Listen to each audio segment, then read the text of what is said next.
시간은요. 김영익 서강대학교 경제대학원 겸임 교수님과 함께 보도록 하겠습니다. 어서 오세요. 안녕하세요. 반갑습니다. 네. 잘 계셨죠? 예. 오랜만에 뵙습니다. 오늘 날씨 추운데 어떻게 오셨어요? 그래도 여기는 차 가지고 왔는데요. 아이고. 점심 때 약속이 있어가지고 밖에 나갔더니 굉장히 춥더라고요. 그러니까 네. 저는 사실 뚜벅인데 이게 체감하는 게 그 자차가 있으신 분들과 저 같은 뚜벅이들과 이제 체감하는 온도가 굉장히 다르더라고요. 저도 뚜벅입니다. 아, 그런가요? 너무 추웠습니다. 너무 진짜. 춥게 네. 덜덜 떨면서 왔는데 일단 증시도 덜덜 떨리게 추운 곳이 있습니다. 오늘 모처럼 나와주셨는데 중국 이야기 좀 해보려고 하거든요. 이제 오늘은 홍콩 증시가 뭐 급등했다고는 하는데 최근에 뭐 중국도 그렇고 홍콩도 그렇고 중화권을 보면 일단 글로벌에서 자금 이탈도 굉장히 많은 것 같고요. 예. 지금 상황 어떻게 진단하고 계신지 궁금하네요. 예, 중국 홍콩 주가가 작년에도 나쁘고 올 연초에도 계속 안 좋은 것 같습니다. 네. 우선 이 그림을 하나 보시면요. 예, 제가 그 작년에 전년 말 대비 주요 주가 지수의 상승률이거든요. 여기에 있는 거 나라들 보니까 평균 한 16% 올랐는데 네. 나스닥이 한 43% 올랐고요. 네. 1년에 43%라면 정말 대단하죠. 네. 예, 작년에 우리 코스닥 한 28% 올랐어요. 많이 올랐죠. 코스피도 한 19% 올라가지고 평균보다는 여기 있는 평균보다는 높았지만은 홍콩, 뭐 중국 주가 많이 떨어졌죠. 네. 근데 올 연초 뭐 지난 주말까지입니다만은 뭐 오르는 나라보다 떨어진 나라가 더 많아지고 있어요. 네. 예, 일본, 뭐 베트남, 뭐 나스닥 이 정도 오르고요. 홍콩 주가 무려 또 10%나 떨어졌습니다. 네. 네. 예, 특히 저 우리 주가가 또 많이 떨어졌고요. 왜 우리 주가가 이렇게 떨어졌느냐? 그거는 나중에 좀 설명을 드릴 시간이 있었으면 좋겠습니다만, 네.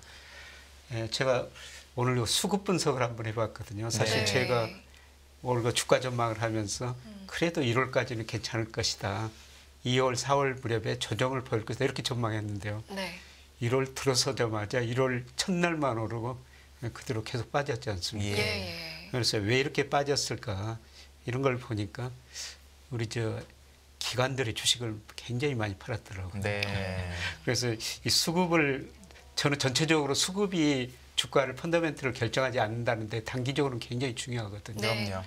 예, 그런데 오늘까지 보니까 저 개인들은 한 4조 6천억, 네. 그다음에 외국인들은 한 2조 2천억 순매수를 했더라고요. 네. 근데 기관들이 무려 6조 8천억 정도 네. 순매도를 해버렸어요. 네. 예, 기관별로 보니까 모든 기관이 다 팔았더라고요. 예. 네. 우선 그 증권회사들이 연초 되자마자 굉장히 많이 팔았고요. 네.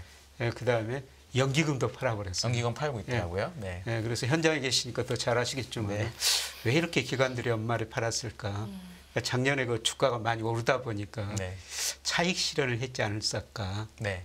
예, 그리고 저는 저 공매도 금지 그게 있어서는 안 될 일이라고 저는 생각하는데요. 네. 공매도를 금지하려니까 기관 입장에서 리스크 관리를 해가지고 뭐 좀 안 좋은 주식들 공매도 해야 되지 않습니까? 그렇죠. 그러면 리스크 관리를 할 수 있지 않습니까? 네. 근데 그게 없어지다 보니까 리스크 관리 할 수 없으니까 이익난 주식을 팔 수밖에 없지 않을까. 네. 예, 그런 생각이 들었었어요. 예, 그래서 이 그래프 한번 보시면요. 예, 장기적으로 제가 25일 그 상관계수를 구해보는데요. 전체적으로 외국인이 우리 주식을 샀을 때 주가 올랐었어요. 그렇죠. 예, 장기적으로 보면 0.43이 나오고요. 개인은 장기적으로 마이너스 0.47이 나옵니다. 네. 개인이 주식 살 때는 주가가 안 떨어졌다, 되더라. 안 좋았다. 예, 이게 통계인데요. 물론 기간에 네. 따라 다르지만. 예. 예, 그런데 기간은 상관계수가 그렇게 높지 않았는데요. 예, 그런데 최근 3개월 보니까 상관계수가 무려 0.9나 됩니다. 그러니까 최근 3개월은 기간이 장을 주도했다는 거죠. 그렇네요. 네. 그래서 작년 기간이 아마 주식을 많이 샀었어요. 11, 12월에 많이 샀습니다. 예. 맞는 말씀이세요. 예. 네.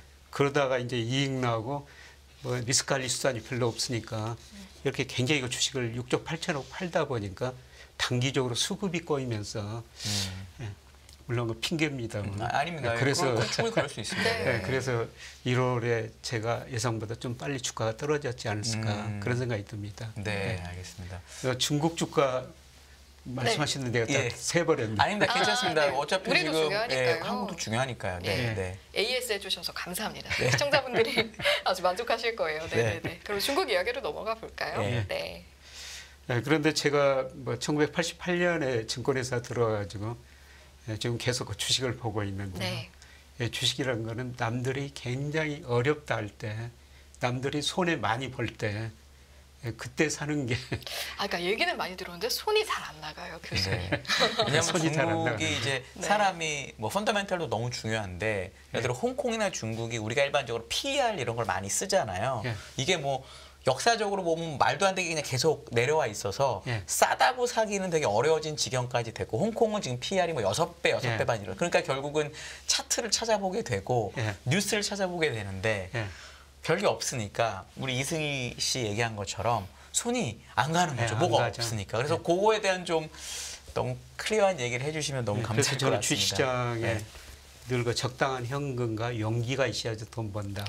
네. 이런 맞는 이야기를 말씀이세요. 하는데요. 네. 우리 주가 많이 떨어졌을 때 우리 정부에서 증시 부양책을 내죠. 바로 오르지는 않아요.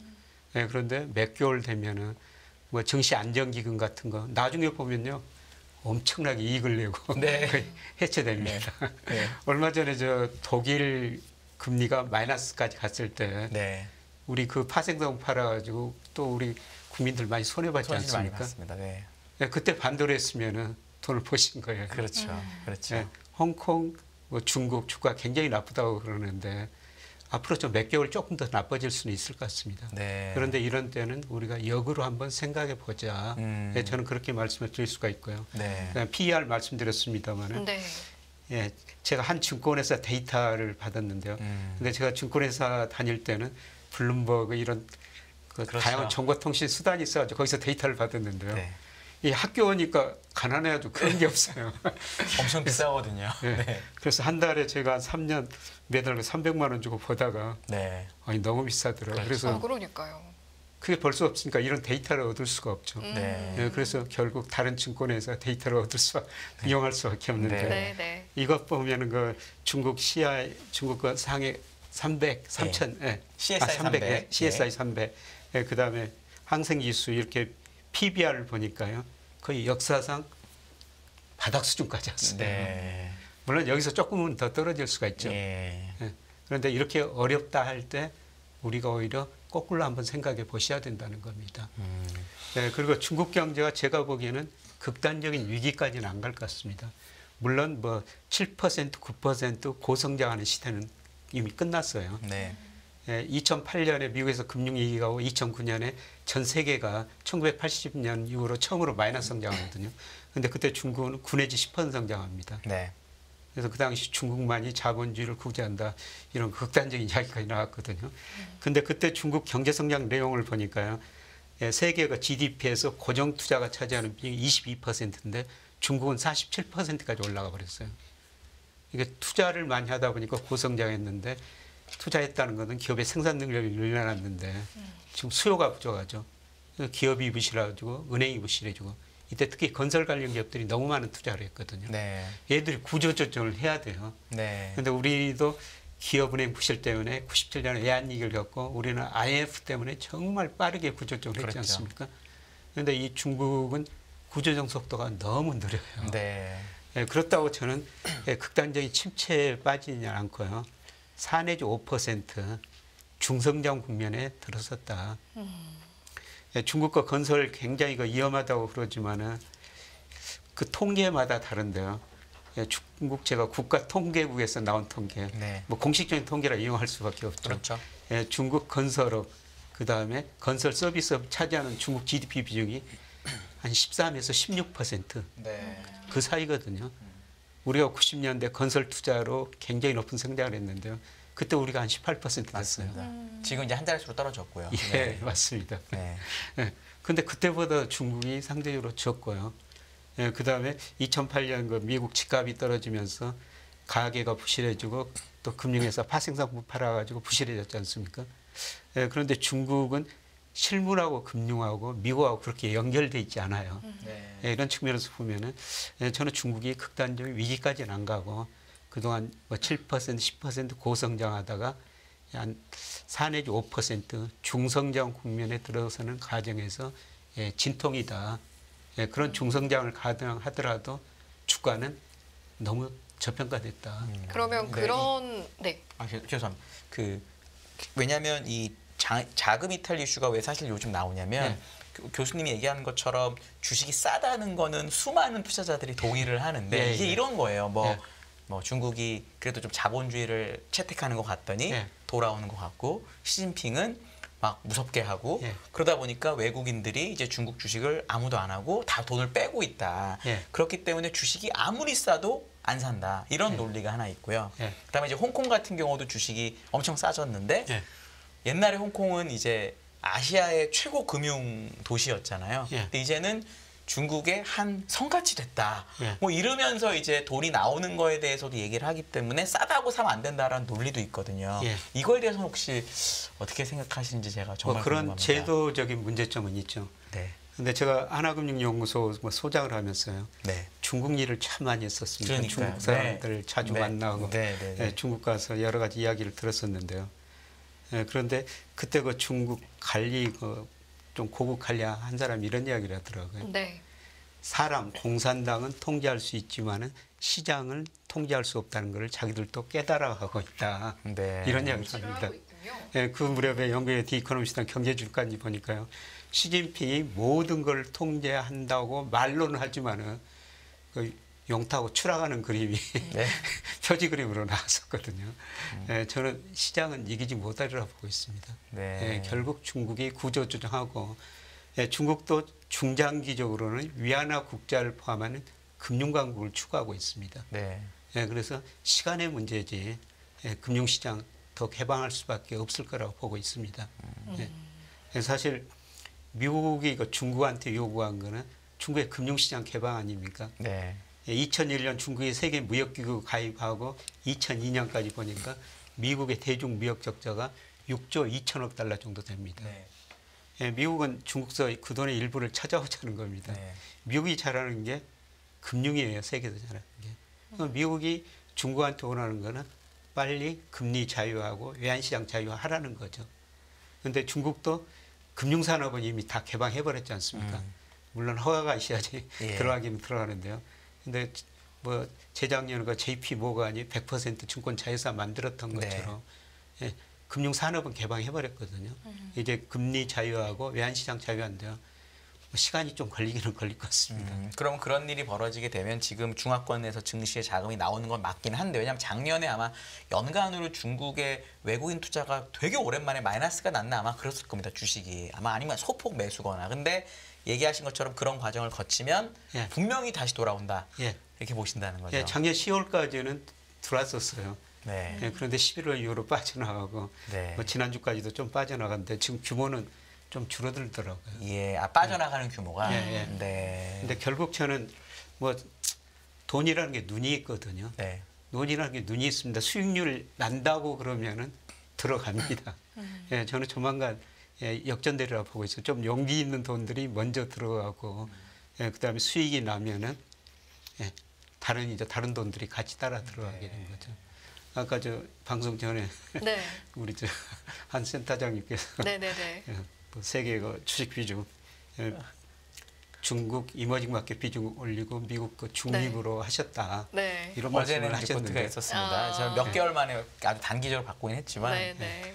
좀 많이 빠진 것 같다는 느낌은 있는데 유일한 이런 얘기를 해보면 지금 제가 물어본 질문이 대부분이에요. 그러니까 알겠다, 싼 거 알겠고 예. 실적 잘 나고 뭐 중국이 여력도 좋고 그러니까 뭐 금리 낼 여력도 다 좋은데 이 정치적인 이슈를 너무 많이 걱정을 하더라고요. 그러니까 미국 선거도 있고 이런데 예, 과연 맞습니다. 외국인들이 계속 그냥 오늘 뭐 뉴스가 나온 게 뭐 정확하진 않지만 블랙락이 뭐 빌딩을 판다 뭐 이런 얘기도 나와버리니까 걱정하시더라고요. 예, 네. 지금 뭐 그런 걱정할 요소들이 많은데요. 네.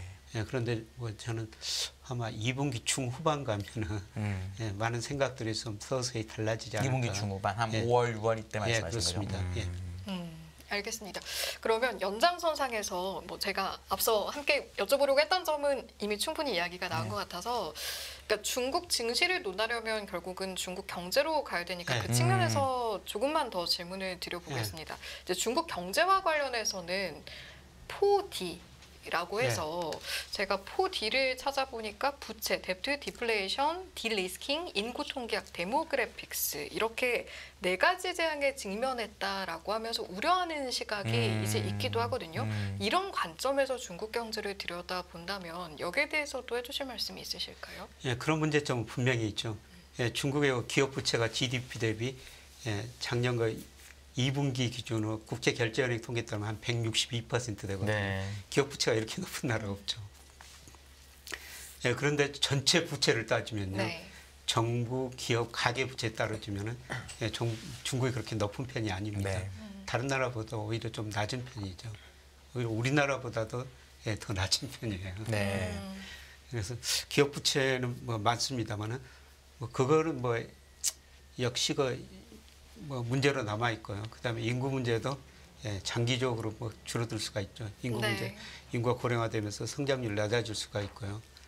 그다음에 뭐 물가 최근 3개월 동안 떨어졌지 않습니까? 네. 그 12월 보니까 또 마이너스 0.3%인데 네. 그런데 올해는 저는 물가가 올라가리라고 보고 있어요. 네. 그런데 우리 신문에서 보면은 제가 보는 통계는 중국의 소비가 증가하고 있거든요. 네. 네, 네. 네. 근데 작년 4분기 중국 경제가 5.2% 성장했습니다만 그 성장 내용을 보면은 소비의 기여도가 제일 커요. 근데 우리 소비에는 리오프닝 효과가 별로 없다, 소비 안 된다 그러는데요. 사실 소비가 증가하면서 작년 4분기에 5.2% 성장한 거거든요. 네. 그래서 올해도 저는 소비가 증가하리라고 보고 있어요. 네. 중국의 1인당 국민소득 2019년에 1만 달러 돌파했고요. 이제 최근에 1만 3천 달러 돌파했거든요. 그리고 중국의 저축률이 굉장히 높습니다. 네. 그리고 중국의 금리가 낮다는 거죠. 미국 금리는 높고 중국 금리는 낮거든요. 저는 경제학을 공부하면서 금리만 알면 경제 공부 다 했다. 제 학생들한테 네. 그런 이야기를 했는데요. 금리 가지고 미래의 경제 성장도 예측할 수 있고 그다음에 금리 가지고 소비 형태도 연구할 수 있다는 거죠. 중국 금리가 낮다는 것은 중국 사람들한테 소비 좀 늘리라는 거고요. 네. 예. 미국 금리가 높다는 것은 미국 사람들은 소비를 상대적으로 그렇죠. 좀 줄이라는 그런 의미가 네. 돼요. 그렇죠. 그러면은 이제 4D라고 해서 부채, 디플레이션, 디리스킹, 인구 통계학 이런 것들이 뭐 재앙으로 오고 있다라는 의견은 있지만 교수님이 보시기에는 결국엔 소비가 이긴다. 그런데 소비가 괜찮은 것 같고 저축률이나 금리가 낮다. 이런 부분들이 오히려 더 크게 작용을 할 것 같다. 중국 경제는. 그래서 이렇게 4 내지 이해하면 될까요? 5% 성장을 할 수가 있다는 거죠. 네. 그래서 거기서 뭐 1 내지 2% 성장하면은 그야말로 이긴데 네. 중성장으로 가는 과정에서 진통이다. 투자 중심에서 소비 중심으로 가는 과정에서 진통이다. 근데 소비가 어느 정도 증가할 것이기 때문에 네. 극단적인 침체 위기는 아니라는 겁니다. 거기다 이제 주가는 지나치게 저평가 영역에 들어섰다는 겁니다. 네, 중국 마지막 하고 미국 넘어가려고 하는데요. 이런 것도 있더라고요. 중국이 어제 이제 MLF인가 무슨 금리를 동결을 시키는 바람에 사실 어제 장이 아주 많이 빠졌거든요. 왜냐하면 이렇게 안 좋다는데 도대체 왜 금리 안 내리는 거냐라고 사람들이 얘기를 하는데 또 어떤 분이 얘기는 이런 말이 있더라고요. 미국이 부양책까지는 아니고 긴축을 끝낼 때 중국이 부양책을 쓰면 효과가 크기 때문에 중국 관리들이 그때 금리를 낮추려고 끝까지 기다리는 거다라는 얘기도 있더라고요. 어느 쪽이 더 적합하다고 보시나요, 교수님? 뭐 중국 경제 자체적으로 보면은 네. 지금 그 돈을 더 풀고 금리 네. 인하해야 되죠. 네. 그런데 미국이 같이 내릴 때 금리 인하하면 더 환율에도 영향을 그렇죠. 줄 수 네. 있고 영향도 클 수 있습니다. 지금 중국과 통화 증가를 보니까 M2 증가율이 지난 12월에 10% 미만으로 떨어졌더라고요. 네. 9.7%예요. 최근에 10% 이하로는 별로 안 떨어졌는데 그래서 그런 걸 보면서 중국 정부 중앙은행이 아직도 적극적으로 경기 부양을 안 하구나 이런 생각이 들었는데요.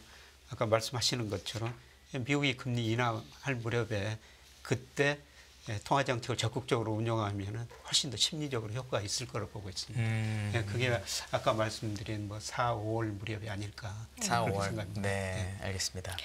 자, 그러면 앞서 이야기를 했던 대로 미국 네. 이야기로 넘어가 보도록 하겠습니다. 일반적으로 금리나 기대가 후퇴하면 기술주가 악재가 되었는데 지금 미국의 모습을 보면 지금 기술주를 중심으로 힘을 그렇죠. 내는 모습을 보이고 있고 또 그 모습이 우려하는 사뭇 다르게 보이기도 하는데 이 부분은 어떤 배경으로 분석을 하시는지 한번 여쭤보겠습니다. 예, 최근 뭐 산업을 주도한 게 로봇하고 AI죠. 네. 예, 제가 뭐 포항이나 울산 같은 공장 가보면요. 기계 로봇이 거의 다 일하거든요. 그렇죠. 앞으로 로봇이 더 많은 일을 할 것 같고요. 그다음에 모든 서비스업에서는 AI죠. 근데 사실 로봇은 우리나라, 일본, 최근에 중국이 굉장히 빠르게 성장하고 있는데 AI는 사실 미국이거든요. 예, 그래서 그런 관련은 큰 건 대세다. 네. 예. 근데 그런 것들도 제가 보기에는 너무 좀 가대평가됐지 않을까. 예, 그렇게 생각이 돼요. 근데 예, 제가 미국의 그 대표적으로 올별 경제지표라고 있는 산업생산, 소매, 판매, 고용, 그다음에 유동성까지 하나 네. 포함해가지고 M2를 가져가지고 예, 제가 S&P 500 적정 수준 한번 추정해 보는데요. 예, 작년 12월 기준으로 보면 한 18% 정도 가대평가돼 있어요. 네. 그래서 그런 것들이 좋기는 좋지만은 예, 그래도 이런 경제 변수나 유동성에 비해서 미국 주가가 단기적으로 좀 너무 올랐다. 네. 예, 어느 정도 조정을 거쳐야 된다. 저는 그렇게 보고 있습니다. 이게 이런 의견도 있더라고요. 그러니까 예를 들어 지금 분명히 미국 금리가 되게 높고 그리고 주식은 많이 올랐기 때문에 상대적으로 채권보다 주식에 그러니까 일드 갭이라고 하는 게 낮아져서 주식을 팔아야 된다는 논리도 있는데 네. 또 반대로 95년부터 2000년까지 미국의 나스닥 버블이 5년 동안 지속이 될 때 그때도 미국 금리가 6%가 넘었거든요. 근데 예. 그때는 이제 인터넷, 뭐 이메일 이런 게 완전히 혁명이 나오면서 예. 주식이 뭐 3만 배, 4만 배 가도 주식이 한 6년을 정말 예. 엄청나게 올랐잖아요. 예. 지금 오르는 게 AI가 그때랑 비슷하다. 그래서 PER이 비싸고 뭐 여러 가지 밸류에이션으로는 비싸 보이는데 그런 장기 강세장의 초입이기 때문에 비싸다는 이유로 주식을 파는 건 이상하다라고 주장하는 논리도 있거든요. 좋게 보시는 예, 분들은. 예. 그건 혹시 어떻게 생각하세요, 교수님? 그래서 뭐 1999년에 미국 나스닥 시장에서 사실 엄청난 거품이 발생했었죠. 네. 예, 그러니까 그리고- 지금이 만약에 99년이면 안 되는데 만약에 95, 6년이면 5년이면 어떡하냐 이거죠. 그러면 빠지기 전에 한 5배 올랐거든요. 그러니까 이거면 어떡하냐라는 거라서 사람들의 생각이. 예. 네. 사실 뭐 그럴 수도 있는데요. 네네네. 예, 과연 그때는 저희가 정보통신 혁명이라고 그래가지고 모든 산업에서 생산성이 증가해 버렸거든요. 네. 그러니까 미국 생산성을 보니까 1980년에서 95년까지는 연평균 생산성 증가율이 1.5%였어요. 네. 그런데 95년부터 2007년까지는 연평균 생산성 증가율이 2.8% 네. 생산성이 급격하게 증가해 버렸죠. 네. 그래서 그때는 미국 경제가 고성장 저물가를 동시에 달성했습니다. 생산성이 증가하니까 경제학 교과서에 나온 것처럼 공급곡선이 우측으로 이동해 버린 네. 거죠. 그래서 경제 성장을 오르고 물가도 떨어졌습니다. 예. 고성장 저물가 그때 경제를 뭐 골디락스 이코노미다 신경제다 경제학자를 극찬했지 않습니까? 예. 예, 그런데 그런 극찬을 믿고 나스닥 시장에 엄청난 버블이 발생했고 2000년에 꺼지면서요. 이 한 번 꺼지다 보니까 그 좋은 거 마이크로소프트 같은 회사도 제자리 오기까지는 10년이 걸리더라고요. 10년 걸렸죠. 네. 예. 근데 지금 미국 생산성을 보면요. 지금도 한 1.6%밖에 안 돼요. 네. AI가 그때만큼 모든 산업이 2.8이 될 거냐로 사람들은 기대를 하는 사람도 예. 있는 거니까요. 예. 네. 그만큼 생산성을 증가시키면은 뭐 95년 그 무렵이라고 생각할 수가 있는데 네. 네. 과연 AI가 그만큼 정보통신 혁명 때처럼 모든 산업에 영향을 주고 생산성을 증가시킬 것인가? 그거는 제가 보기에는 아닌 것 같습니다. 그럼 당연히 우리가 알고 있는 상식적인 밸류에이션으로 돌아와야 된다 이렇게 보시는 예, 거죠. 그렇습니다. 예. 그러면 예를 들어 아까 이승희 아나운서가 물어본 것처럼 원래는 이제 금리 인하를 뭐 3월에 많이 할 것처럼 예. 얘기하다가 되게 뒤로 미뤄졌는데 그럼에도 불구하고 사람들이 사는 거는 그냥 관성적으로 사는 건가요? 아니면 뭔가가 사람들이 다른 걸 본 걸까요? 이게 원래대로 하면 그게 그러다 작년에 오른 거는 금리 인하한다고 올랐다고 치고 또 올해도 또 오르니까에 대해서 사람들이 이유를 찾는 분들이 좀 있으시더라고요. 관성인 것 같습니다. 그동안 그냥 관성이다? 미국 주가가 너무 뭐 계속 최근 몇 년 동안 계속 오르는 것만 봤지 않습니까? 네. 예, 그런데 미국 가계 자산 중에서 주식 비중이 예, 작년 3분기 통계밖에 안 나왔습니다만은 53%예요. 네. 가계 금융 자산 중에서 장기 평균이 2000년 이후로 평균이 한 46% 정도 되거든요. 네. 저 평균보다 훨씬 높습니다. 미국 주가가 오르다 보니까 예, 그런 간성이 있지 않느냐. 네. 예, 그런 어떤 외생적인 충격이 가지고 주가가 한번 부정적인 시각이 들어주면 저는 뭐 갑자기 좀 그 비중이 줄어들 수가 있다고 생각하고 있습니다. 그러니까 네. 관성이면 본래 가지고 있는 가치 수준으로 어느 시점에는 수렴할 것이다 이런 말씀이신 거잖아요. 그런데 모든 경제 변수에서는 간성이라는 게 있거든요. 네. 예, 제가 모든 그 경제 변수를 소위 그 팩터 오브 리그레션 뭐 분산 분해를 보면은 그 변수를 어떤 경제 변수가 설명하는가 있는데 모든 경제 변수가 초기에는 자기 자신을 거의 다 설명해 버려요. 그러니까 한 변수가 오르면 몇 달 동안 계속 올라 버린다는 거죠. 네. 떨어지면 떨어지고.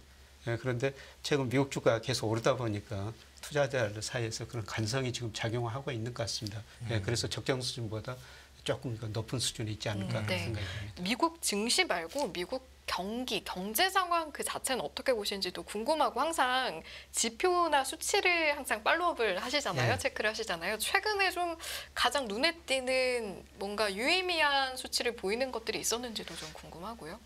저 미국 경제 전망 작년에 많이 틀려가지고. 올해는 또 오르는 경제 거니까요. 전망은 참고로 작년에 맞춘 사람은 아무도 없습니다. 예. 그거는 뭐 페드도 틀린 거기 때문에 전혀 이상한 게 다양한 아닙니다. 의견을 네. 듣는데 이제 또 의미가 네. 있기 때문에요. 작년에 뭐 미국 경제가 한 2.5% 이번 주에 이제 GDP 성장했습니다. 발표되지 네. 않습니까? 2.5% 굉장히 높은 성장을 네. 했죠.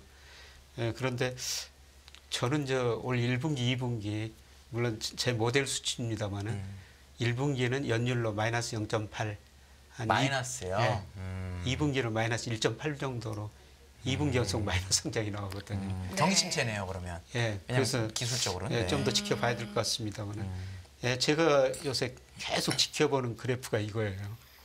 예, 과거에 그 장단기 금리 차에서 장단기 금리 차라면은 보통 10년하고 2년 차이를 하는데요. 예, 저는 10년하고 3개월물 차이를 하거든요. 이게 더 경제를 잘 설명하더라고요. 그런데 이게 장단기 금리 차가 역전되고 반드시 경기 침체가 왔었어요. 예. 예, 그런데 지금 장단기 금리 차가 역전된 지 굉장히 오래됐는데 네. 아직도 침체 조짐이 안 보이고 있거든요. 네. 예, 그래서 이번에는 과연 다를까? 네. 어떨까요? 글쎄요. 다르지 않을 거라서. 이게 저도 네. 그래 보니까 여기 이제 2000년부터 있긴 한데 이게 네. 또 95년으로 돌아가는데 95년에 앨런 그린스펀이 소위 말하는 예방적 금리 인하라는 걸 하잖아요. 네. 그래서 그때 장단기 금리 차가 역전됐던 거가 회복이 되면서 경기 침체가 안 왔거든요. 예, 딱 한 번 지금 있었어요. 시장이 다 그걸 기대하는 것 같아요. 지금 역전이 돼 있는데 예. 알아서 금리를 낮춰줘가면은 이제 역전되는 게 없어질 거잖아요. 예. 그러면서 다시 또 이렇게 도망간다라고 생각을 하는 것 같거든요. 예. 예, 그래서 저도 이번에는 뭐 다를까? 예, 계속 그 미국 경제 어쩌다 한 번 지표를 있는 일이니까, 봅니다만. 어쩌다 하면 예. 거의 뭐 없을 일이니까. 예. 예, 그런데 제가 가지고 있는 모델로 그렇게 나오고 있고요. 그럼 예, 0.8 그다음에 마이너스 1.8이면 어느 쪽에서 제일 많이 까지나요? 결국 역시 소비인가요? 소비죠. 미국에서? 예. 예, 미국 GDP의 소비 비중이 69%입니다. 70%쯤 됩니다. 네. 그래서 그동안 미국과 저축률이 좀 낮아졌고 그다음에 이자가 올라니까 이자 부담도 많이 올라갔더라고요. 네. 예를 들어서 가처분 소득에서 이자 부담이 2021년 초에는 1.5%였어요. 네. 근데 최근에 보니까 작년 11월까지 발표됐는데 2.8%까지 올라갔어요. 네. 예, 그리고 임금은 오르긴 올랐는데 물가도 오르다 보니까 실질 임금은 정체고요. 예, 그다음에 미국의 중간 가구 실질 소득 사실 이 사람들이 소비해야 되지 않습니까? 근데 이 사람들 소득이 지난 3년간 감소했어요. 네. 그래서 이런 걸 볼 때 아마 그 소비 증가세가 둔화되면서 예, 미국 경제가 예, 내년 올 성장률이 뭐 많이 떨어질 거다. 물론 그 블룸버그 컨센서스는 1.3% 정도 됩니다. 네. 예. 그리고 상반기가 0.45% 정도 되는 것 같고 예. 하반기에 좋아진다라고 돼 있긴 하더라고요. 예, 컨센서스는 예. 보니까. 예, 그래서 상반기에 제 예상대로 과연 마이너스 성장이 나올 것인가. 그래서 소비가 줄어들면은 지금 미국 고용 뭐 지난주에도 주간 실업수당 청구권 서니까 18만 5천 건으로 정말 낮게 나오더라고요. 네. 예, 정말 지금 봐서는 침체가 온다. 전혀 상상할 수가 없어요. 네. 예, 그런데 올 1분기, 2분기 한번 좀 지나봐야 될 것 같습니다. 네. 예. 주목하는 경제 먼저 말씀하시겠습니까? 하나만 여쭤보고요. 네네. 그러면은 왜냐하면 소비를 말씀하셔가지고 소비가 이제 안 좋아진다라는 건 많이들 걱정을 하잖아요. 근데 제가 데이터를 보다 보니까 미국의 재고 데이터가 엄청나게 감소를 많이 한 상태에서 살짝 올라오고 있더라고요. 그럼 네. 소비가 안 돼도 최소한 기업들이 생산을 늘리는 과정에서 그 아주 센 경기 침체를 막아줄 수도 있지 않냐라는 의견도 있을 수 있는데 그건 혹시 어떻게 보세요? 물론 생산이나 제조업 비중이 낮긴 하지만 미국이 그건 혹시 어떻게 보세요? 지금 재고가 계속 줄다가 10월, 11월부터 그러니까 ISM 제조업 지수 재고는 아직 안 올라왔는데 센서스 재고가 이렇게 이제 이렇게 되더라고요. 그러면 이제 기업들이 야 재고 일단 더 늘려야 되지 않을까라는 생각을 혹시 하면은 그 소비가 안 좋은 기간에 조금이라도 만회가 되지 않을까 싶은 그런 의견 혹시 어떻게 생각하세요? 근데 재고 전 산업의 재고 출하 비율이라고 있지 않습니까? 네. 예, 그게 작년 11월 보니까 1.36 정도 돼요. 네. 예, 그런데 과거 평균보다는 그게 높거든요. 네. 그러니까 미국 기업들이 과거 평균보다 높은 재고를 보유하고 있다. 네. 예, 그렇게 볼 수가 있고요. 예, 그다음에 미국 거 소비 형태를 보면은 내구재, 준내구재, 뭐 서비스 소비 네. 이렇게 되지 않습니까? 그러니까 내구재 소비가 한 12%, 준내구재가 한 23%, 나머지 66%, 7%가 서비스 소비인데요. 예, 그런데 최근에 보면은 내구재 소비는 거의 정체되고 있어요. 네. 예, 그리고 준내구재 소비도 거의 안 늘어나고 있는데 유일하게 늘어나는 게 서비스 소비거든요. 네. 예, 그래서 소비가 되고 있는데 그런데 저는 뭐 어떤 것이 원인이고 결과인지 따져봐야 될 것 같습니다만은 결국 그 소비 증가세가 둔화될 수밖에 없다. 그러면은 기업 매출이 아마 줄어들 거거든요. 네. 기업 이익도 좀 감소할 겁니다. 그러면 미국 CEO 경영자 입장에서는 그동안 일자리를 너무 많이 만들어냈구나 하고 갑자기 잘라버릴 수가 있다는 거죠. 네. 그런 현상이 올 상반기에 나타나지 않을까 그렇게 생각합니다. 네, 유의미한 지표들 위주로 이제 질문을 드렸는데 사실은 여러 가지 경제 지표와 수치의 어떤 흐름을 체크하고 있을 게 또 연준일 겁니다. 연준이 이제 이런 지표들을 보면서 그리고 분석을 하면서 전망을 하면서 다음 FOMC에는 어떤 선택을 내릴 것인가라는 부분은 어떻게 전망을 하고 계세요? 예, 뭐 시장이 뭐 틀릴 수도 있는데요. 네, 네. 3월부터 금리 인하 기대할 것이다. 근데 확률이 지금 59%까지 최근에 좀 많이 낮아졌더라고요. 네. 그런데 저는 소위 그 테일러 준칙이라고 있거든요. 네. 네, 네. 이 테일러란 경제학자가 적정금리라고 추정하는 방법이에요. 이거는 실제 GDP가 잠재 GDP 위에 있느냐 밑에 있느냐 물가 상승이 목표치에 네. 얼마나 벗어났느냐 그것 가지고 하는데요. 물론 이제 제 예상치를 넣어놨습니다만은 올해 미국의 적정금리 수준이 3%대로 떨어져 버리거든요. 네. 그리고 과거 보면은 제가 추정한 적정금리하고 실제 연방기금금리하고 방향은 거의 같아요. 네. 근데 이게 지금 급락하고 있다는 거죠. 그래서 이런 걸 보고 저도 뭐 빠르면 3월 금리 인하할 것이다 이렇게 주장을 지금 해오고 있는데요. 네. 그런데 뭐 3월에는 좀 인하 확률이 좀 낮은 것 같습니다. 그런데 우리 저 한국은행 총재 그다음에 미 연준 뭐 그분들 입장에서 물가 안정이 가장 중요한 목표 네. 아닙니까? 한국은행 총재도 지난 그 통화정책 방향 결정회의 하면서 그 금통위원들을 전부 다 3개월 이내에는 금리 인하 생각지도 안 하고 있다. 네. 하는 총재는 6개월까지도 금리 인하할 가능성이 낮다. 네. 그러니까 물가가 2% 될 확신이 들 때까지 금리 안 내리겠다. 네. 아마 연준 위원들 생각도 비슷할 것 같아요. 그렇죠. 네. 그런데 늘 저는 통화 정책은 선제적이어야 된다. 이렇게 금리를 내리면 바로 소비 투자에 영향을 미치는 게 아니라 제가 미국이나 우리나라 분석해 보니까 한 1년 정도 시차를 두고 가장 큰 영향을 미치거든요. 네. 그러니까 1년 후를 내다보고 통화 정책을 펼쳐야 된다는 겁니다. 네. 그렇게 되면은 물가 상승률도 물론 그 소비자 물가는 아직도 높은 수준 유지하고 있지만은 그런 뭡니까 PC 물가 지수는 제가 네. 보기에는 상당히 안정대로 개인 소비 지출 물가. 네. 그거는 굉장히 안정세로 나타나고 있거든요. 네. 그래서 조금 선제적으로 해야 할 필요가 있다. 그래서 저는 조만간 금리 인하할 거라고 보고 있습니다. 그럼 만약에 말씀하신 것처럼 3월에 금리 인하가 나오면 시장은 반응을 어떻게 할까요? 왜냐하면 금리 인하라는 게 양날의 검인 게 그렇죠. 금리가 낮아지니까 좋긴 한데 또 반대로 말하면 금리 인하라는 건 경제가 앞으로 엄청나게 안 좋을 거라는 신호일 수도 있는 거잖아요. 그래서 기대하는 건 시장은 연준이 그거를 아주 미세하게 내려주면서 이게 증시까지 끌어올리길 원하는데 만약에 얘기하신 것처럼 말씀하신 것처럼 3월 달에 조금 예상보다 빠르게 금리 인하를 하면 시장 반응은 혹시 시장 반응은 좀 어떨까요? 부정적이라고 보고 있습니다. 부정적일 것. 사실 지금 주가가 오른 거는 금리 인하 기대가 굉장히 많이 반영된 거라고 보고 있거든요. 네네네. 예, 그런데 뭐 주가라는 건 잘 아시다시피 금리하고 기업 이익 증가율이죠. 네.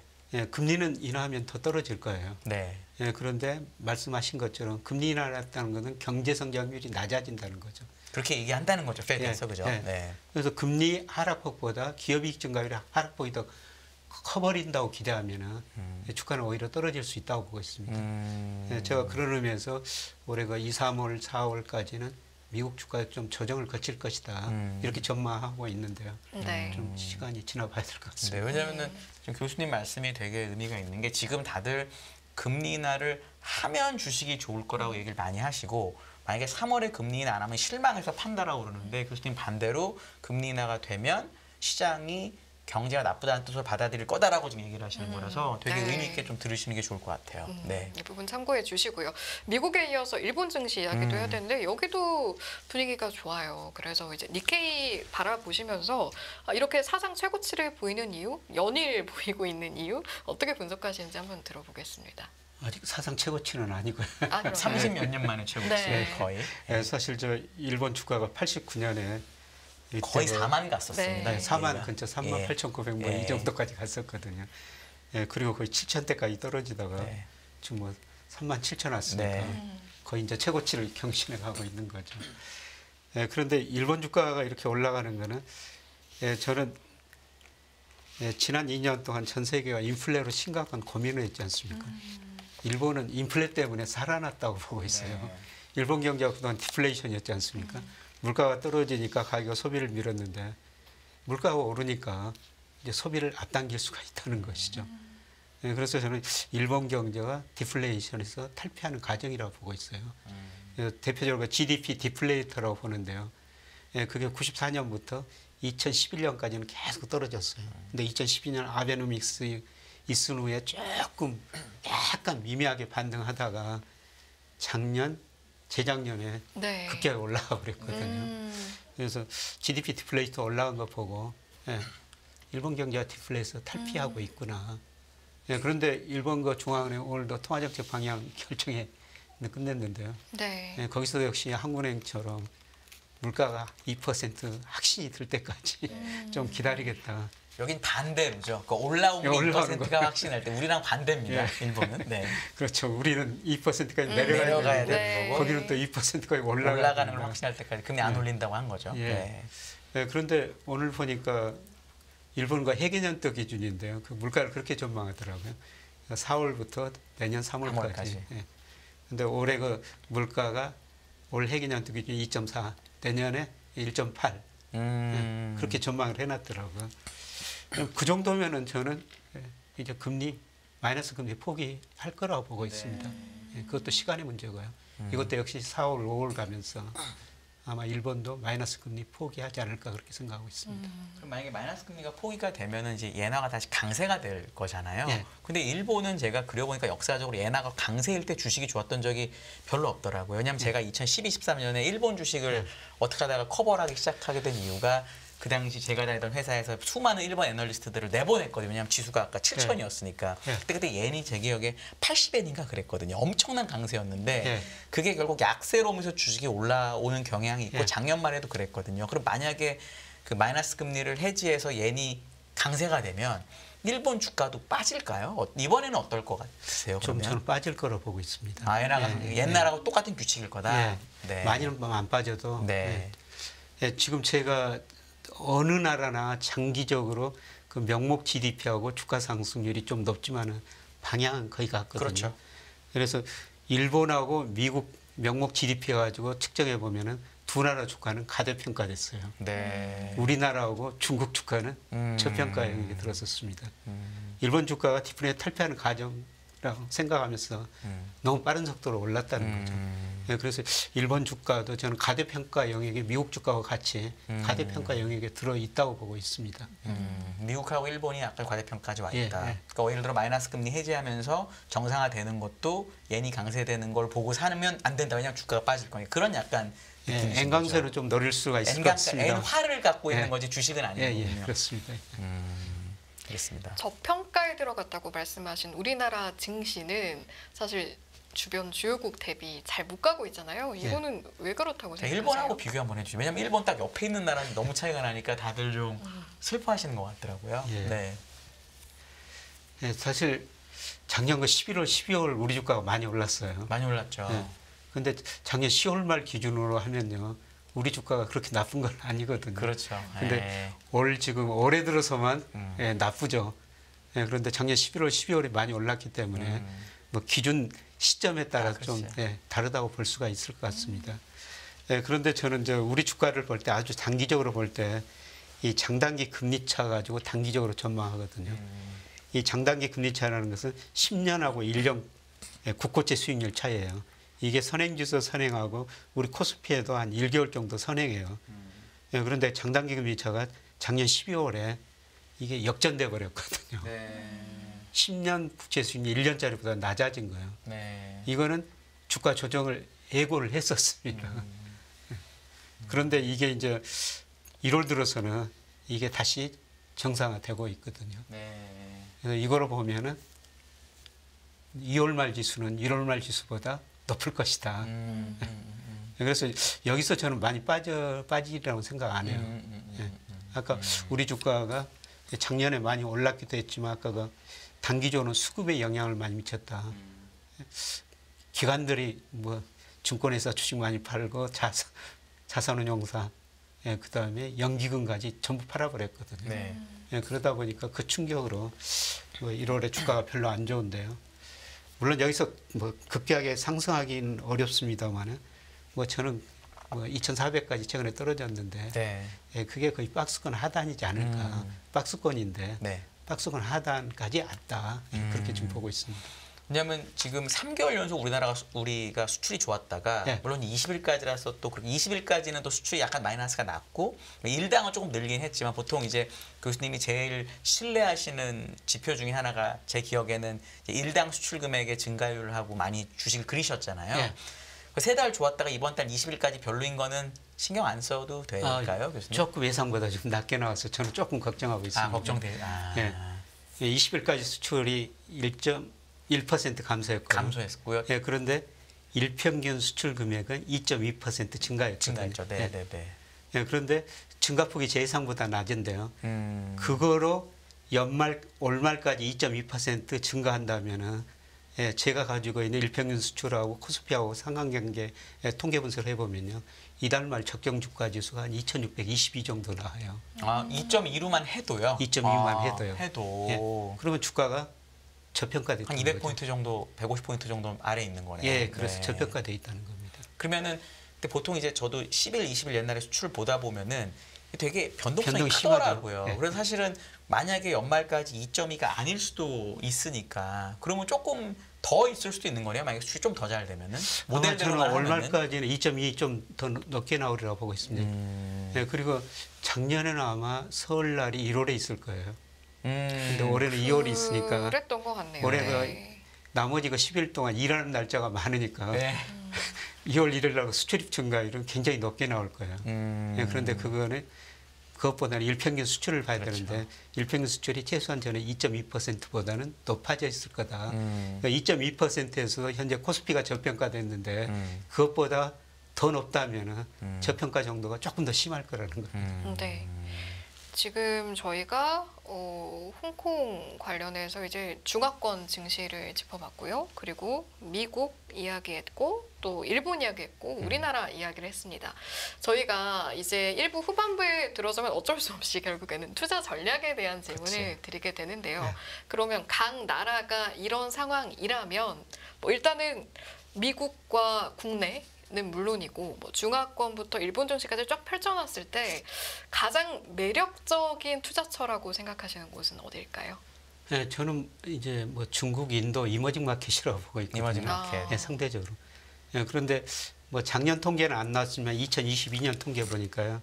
우리가 해외 주식 투자 많이 하고 있는데 평균적으로 미국 비중이 61%, 압도적으로 많죠. 유럽 비중이 15%, 일본, 중국 비중 한 3%밖에 안 돼요. 네. 네, 저는 미국 비중 61%는 너무 높다고 생각하고 있어요. 네. 그러니까 미국 비중을 좀 줄이고 나머지를 뭐 다른 선진국 비중 좀 높여도 네. 되고 이머징 마켓 비중을 조금 더 높였으면 좋을 것 그러면 같아요. 만약에 혹시 이제 그걸 잘 하시는 분들은 모르는데 나는 뭔가 잘 안 하던 걸 들어가기 좀 불편합니다, 교수님라고 하면서 한국이나 미국 중에 하나만 골라주세요라고 하면 어떤 말씀하시겠어요? 저는 올해 우리나라가 연말 되면은 상대적으로 좀 좋을 거라고 보고 있습니다. 근데 과거 보면은 뭐 10년 단위로 미국 주가가 좋았다가 우리 주가가 좋았다가 이런 사이클이 반복되거든요. 1980년대 우리가 많이 올랐죠. 90년대 미국이 많이 올랐죠. 2000년대 우리가 미국보다 더 많이 올랐어요. 그다음 2010년부터 지금까지 미국 주가가 많이 오르는데요.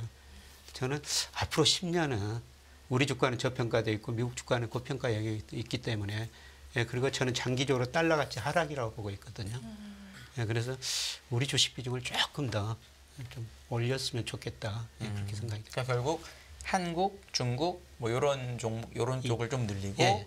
미국이나 일본 같은 거는 상대적으로 거기보다는 덜 좋고 이렇게. 예, 그렇습니다. 미국, 일본 중에서는 그래도 일본이 더 낫다고 보시죠. 예, 그러니까 그 엔화가 강세되니까. 엔화 강세될 수 있어요. 예, 고평가 정도는 하지만 그래도 일본이 조금 더 낫다 미국보다는. 예, 그렇습니다. 근데 이것도 너무 장기인데 우리나라랑 일본이랑 미국은 이 소위 말하는 인구 문제가 있는데 예. 미국은 그래도 아직도 중위 나이가 젊고 이민자도 많고 뭐 이러다 보니까 기본적인 장기 생산성이 좋아지고 뭐 솔로 모델까지 갈 필요도 예, 없이 예. 이렇다라는 거에 대해서는 혹시 그러면 어떻게 예. 혹시 의견 있으시면? 그거는 맞는 것 같습니다. 아, 미국 네. 잠재 성장률보다 저는 머지않아 우리 잠재 성장이 낮아지라고 보고 있거든요. 네. 현재는 미국이나 우리나라 2% 안팎 네. 똑같아요. 근데 2030년 가면은 우리나라는 1% 초중반으로 떨어지고요. 미국은 2% 그대로 유지할 유지할 수 겁니다. 있다. 네. 네, 그래서 이게 우리 금리가 미국보다 낮아지는 현상, 일시적인 현상이 아니라 지금 더 낮, 10년 국채 수익률 좀 낮고 낮죠, 기준금리도 우리가? 낮은데 예, 낮습니다. 저는 이게 구조적인 문제라고 생각합니다. 네. 네. 그런데 제가 그럼에도 불구하고 우리 주가를 지금은 더 늘려야 된다는 거는 지금 우리 명목 GDP로 추정해 보면 적정 주가가 한 3천 정도 나오거든요. 네. 뭐 당장 3천 단가는 아니고 거기 접근해 간다는 겁니다. 그렇죠. 지금 2,400억 꽤 많은 거죠. 네, 그런데 미국은 같은 방법으로 추정했을 때 S&P 500 기준으로 한 4,200 정도 나와요. 지금 4,800이니까 미국 주가는 가대평가의 영역에 있다는 겁니다. 네. 네, 결국은 주가는 제자리 찾아간다는 거죠.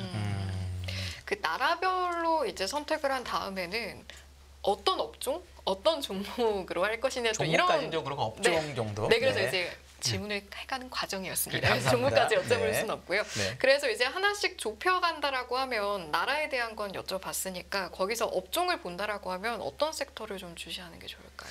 예, 저는 우리나라 수출 보고 세계 경제 흐름이나 업종 전망을 하거든요.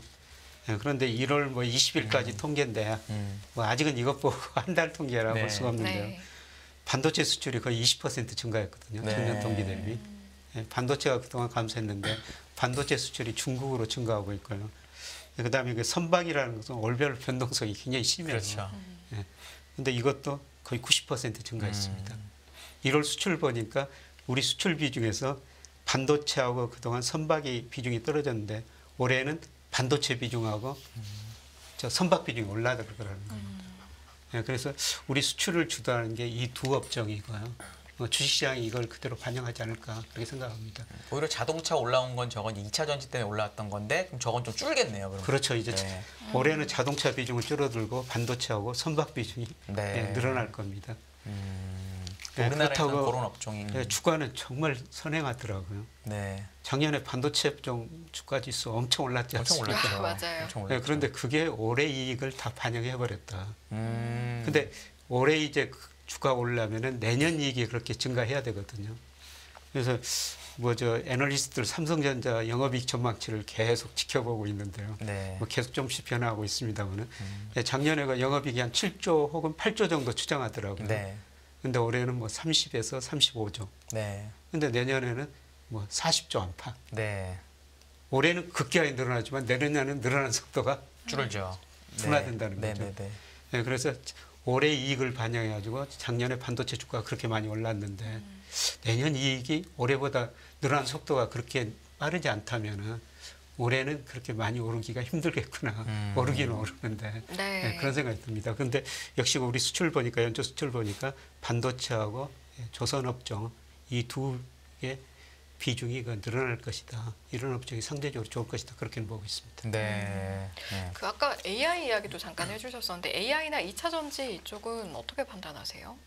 AI는 뭐 장기적으로 성장 산업이라고 볼 수가 네. 있죠. 그렇죠. 네. 예, 뭐 당장. 저마저 나이 든 네, 사람마다 돈 내고 네. AI 보고 있거든요. 네. 아, 네. 네, 정말 그 그러시구나. 대답 잘해주더라고요. 네. GPT 플러스 하시는군요. 네. 근데 물어보면은 전망은 못해요. 전망은 이제 모호하게 얘기를 해주죠. 보통. 네. 네.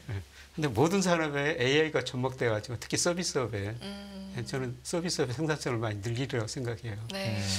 그런데 그런 걸 반영해가지고 지금 주가는 물론 추세는 굉장히 상승이지만 네.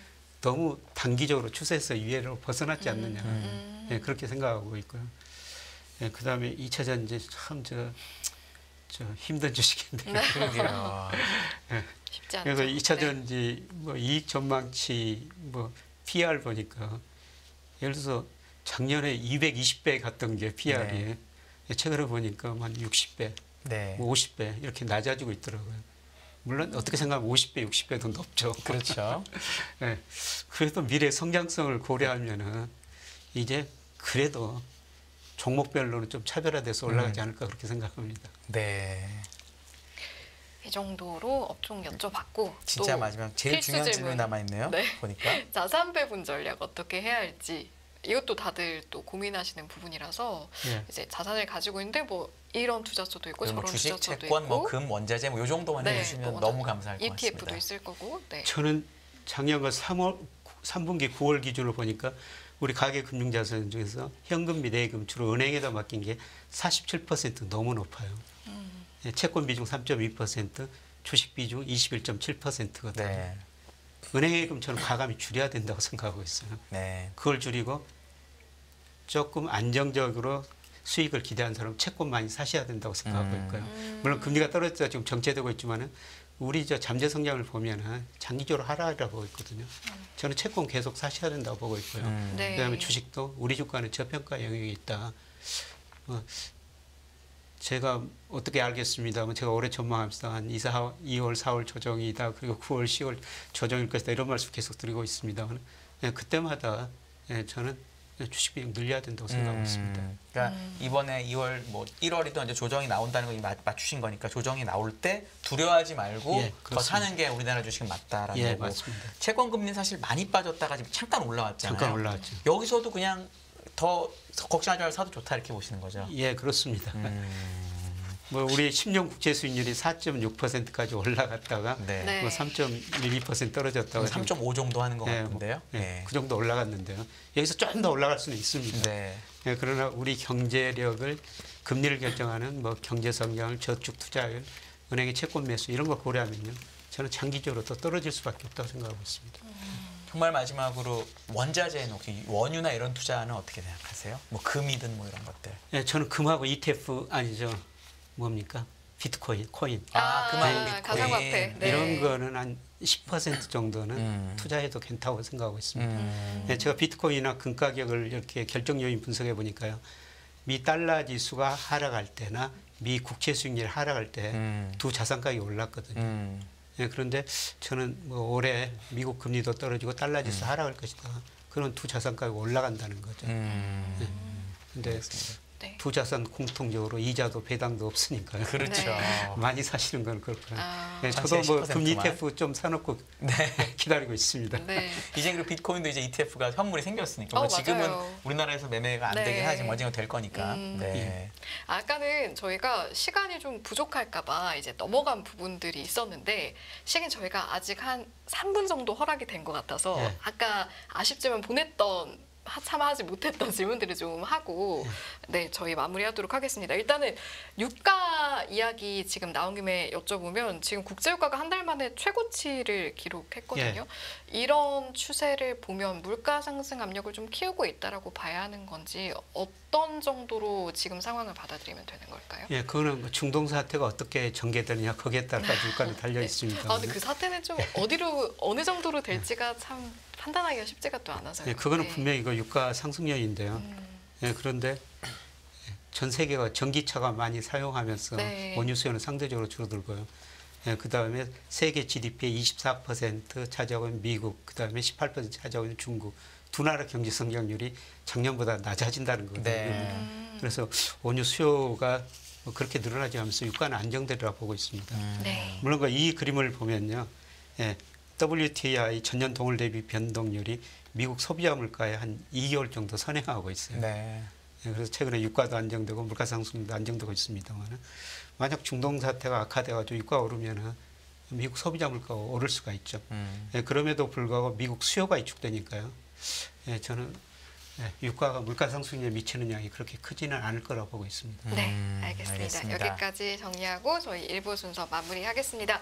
오늘 이 시간은 김영익 서강대학교 경제대학원 겸임 교수님과 함께했습니다. 잘 들었습니다. 고맙습니다. 감사합니다. 네. 감사합니다. 안녕하세요. 이승입니다. 더 많은 영상을 보고 싶으신 분들은 화면 오른쪽에 있는 구독 버튼을 눌러주시기 바랍니다. 그리고 영상을 보시면서 좋아요는 필수인 거 아시죠? 항상 인포맥스 라이브를 사랑해 주셔서 감사합니다.